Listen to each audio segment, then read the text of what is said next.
So you mentioned Andre. What was Andre really like? I mean, is he really this big drinker, this big guy? You know what I mean? Yes, All yes. these stories, is this actually true?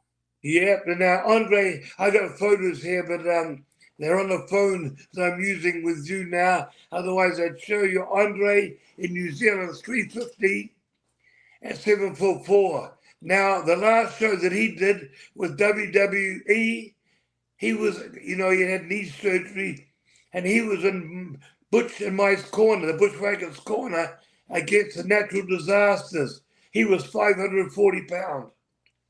So he gained Whoa. 200 pounds, from 69 to 92. 92, that last match was when we were against the natural disasters. If you look up on Google and that, you'll see an interview with us doing it for the show, the natural disasters, a promo with Andre with us. Yeah, he's got the canes on his hand, right? The Yeah, people. So now, mate, I travel with this I travel with this big bastard. I love the guy to death. If he liked you, he'd look after you, and he looked after me and Butch when we arrived in Montreal, and of course, when then after Montreal, we were doing the territories around the states. We went for Stu, and then we came in the states. Now, I've got to tell you how going to Stu, but we worked around the states, so we met him. He was brought into a lot of territories for a week. In summertime, or brought into territories for a few shows, and that we worked with him in a lot of territories, and then of course WWF. But one night we were with him. We were way out the north of Canada, and we were working against him and I think Dominic DeNucci, God bless him. He just died last year. You remember Dominic DeNucci? Oh yeah. Actually, oddly enough, I interviewed him about a month before he passed. He sounded as healthy as could be, so I was shocked when he passed. Yes, I was with him too. And that him and of course Dominic DeNucci and Tony Puglisi, they were the big tag teams for Vince and up in Canada too, the Italian connection. Anyhow, I worked with Dominic and Andre up north for a week, and we're driving back. And of course, he had Frank Bauer, his manager, with him, driving the car, and he was driving, or Frank was. Anyhow, they bought 72 beers.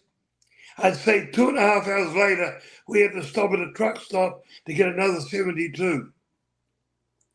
Wow. So he is a big drinker, So to the those, least.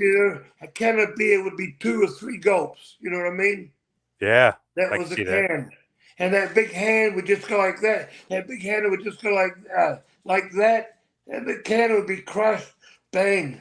Your monstrous hands. Would he And get drunk? Would he get no, drunk though, or no? no, no. He get merry, joke, and all that sort of stuff. But he always walked. He never walked straight. I never saw that big bugger get drunk. He'd joke and ha ha and all that sort of stuff and have a good time, but I never saw him. And Vince was the only guy that let him drink in the end, in the 90s and the late 80s, and that Vince would let him drink in the dressing room. He was going through a lot of pain at the time, that giantitis. He never got shot up. It was too late for him, I think, when they came out with all those drugs that would control the giantitis or whatever you Yeah, call it. to You know, control the gland. Yeah. Yep. yeah, and he was in a lot of pain because between the joints, the cartilage, with that hormone, it grows the cartilage between the joints, and it pushes the joints apart, and that's where the pain is. The Yep. cartilage starts growing. So there's too much testosterone in their system.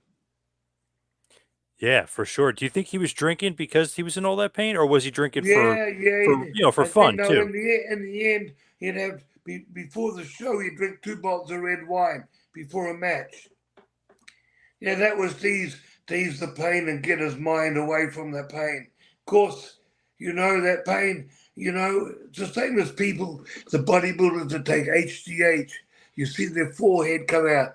Arnold, for one, you know, Arnold, the Oh yeah. bodybuilder. And Yep. there's a lot of them. You look at them and they, you know, the jaw comes out, and that's because the cartilage is in their head. It forces those bone structures apart. And Yep. he was drinking, but he was a lot of fun. We'd meet him later for meals. He had special places in Montreal where he used to go and eat. I forget the street, but he'd have a place upstairs on the corner of this, off the main street, off St. Catherine's. There's the main street of Montreal downtown. Down one end is east and west. Now one end, the east end is very French. That's where Butch and me were living. They didn't. If you walked in a store, they talked French to you. They didn't want to talk English, even though they knew English. We were there then, yeah, and with Andre. But he took care of Butch and me.